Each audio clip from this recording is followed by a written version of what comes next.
voting for Hillary, right? Of course he is. Don't pigeonhole me. Not all gays think alike. Oh, I forgot to ask. Did you see Ryan Lochte get attacked on Dancing with the Stars? Oh, honey, I knew you were one of those weird fags that was on the Trump train. I didn't say I was voting for him either, Care. Huh? Want jihad?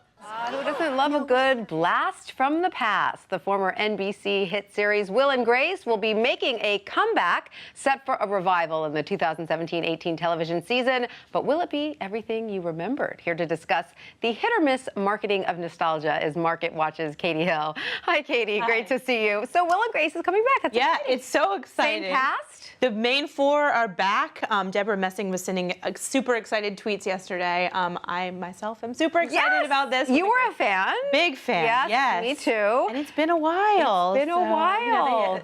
So. But it doesn't always scratch that itch, right? This is Will and Grace is just one of a series of reboots we've seen lately. Isn't that true? What are some of the other ones? Huge trend right now. I mean, you've seen everything from soda, Crystal Pepsi made a comeback, Coke Surge, Gilmore Girls, Star Wars, the old classic Nintendo. So there is a huge just rush of products doing this. And how in general do these products do? Some are big hits, but not all. Yes, right? A lot of them actually are big hits because a lot of times they bring them back for a limited time, like Will and Grace coming back for 10 episodes, right?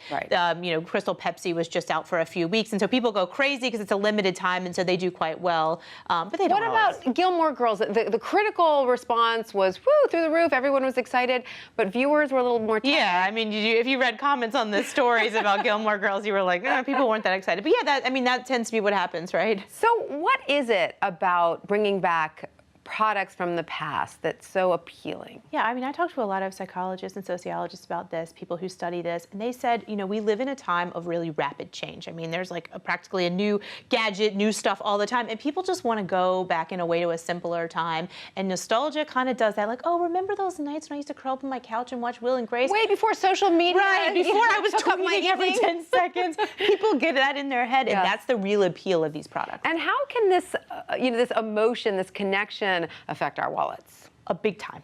So there was a study in the Journal of Consumer Research that found that when you think of having nostalgic memories, you end up spending about 40% more. Interesting. Now, Does that affect women and men equally? It did, roughly, yeah. And so it was just, people love that, oh, look, remember that flip cam, the old bottle of Coke, and you're just like, well, I'll spend more for that. And they are willing to open their wallets for that. Oh, yeah. But is it ever as good the second time around? Isn't there always a little bit of a disappointment because it's never like the first time? Because, we idealize our memories, right? It's like it was so much better in the past because, we've had years to sort of indulge this. So you idealize your memories, then you get this nostalgic product. And by the way, it may very well in the moment be like, oh, this is awesome. But 2 minutes later, you're disappointed and it's a temporary fix. Right. And usually it disappoints you in the moment too, by the way. And yet we may know that rationally, but it never stops us from going back for more every time. That's what businesses know. We will keep going back for more. I'm watching all those Will and Grace episodes. Me too. Me too. Gilmore Girls too. Yeah. Marketers know. They know. They got us. They got us. And I loved the Star Wars. Frankly, I thought Star Wars was amazing. Sometimes these exceptions happen, but usually you go away thinking, well, the original was better. Right. And if they can even surpass the original or at least get you close to that point,